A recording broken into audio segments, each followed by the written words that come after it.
there are some out there, particularly on the left, who are busy on Twitter saying, what is Nigel Farage doing? I thought he believed in border controls. I thought he believed in an Australian-style point system. Well, yes, I do believe in proper border controls. I do believe that you shouldn't have simply, an open door.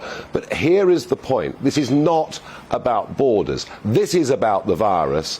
This is about vaccinations. This is about the way big government is increasingly bullying people.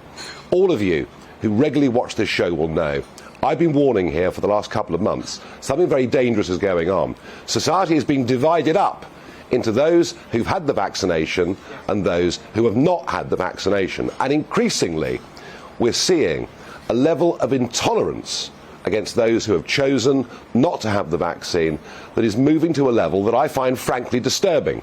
European countries like Austria that are bringing in mandatory vaccinations. Italy, where the over 50s from mid-February will find it virtually impossible to even go out and work. And I've argued this through and through. I've had the double vaccine. I'm not an anti-vaxxer, as some might want to try to call me. But the point is this.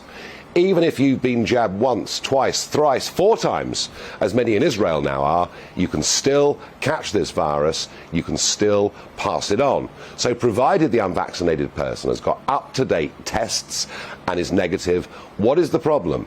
If they catch COVID, they may well become much more seriously ill, because I am convinced that if you've had the vaccine, you've got a degree of protection. But it's about us not discriminating against a very large group of people. So, what is the truth? What is the truth about Novak Djokovic? Well, it's really very straightforward. He met the rules given by Tennis Australia, given by the Victoria state authorities, who said, provided you've got a negative test, if you've had COVID within the last 6 months, you can come into Australia, and on that basis he was allowed to board that aeroplane. On that basis he was told you can have a visa to come to Australia to play in the Australian Open. And what the Aussie government did is they decided they would make an example of this man. And by making an example of him, perhaps they could bully everybody else who didn't want to have the vaccine into getting it. They have made, I think Scott Morrison has made a catastrophic error. And I thought the judgment this morning was very, very clear that Novak Djokovic had met all the correct criteria. It was right that he was in Australia, and to boot, the Australian government have got to pay his legal bills. I think it was the right judgment. I think it's a very important blow for freedom.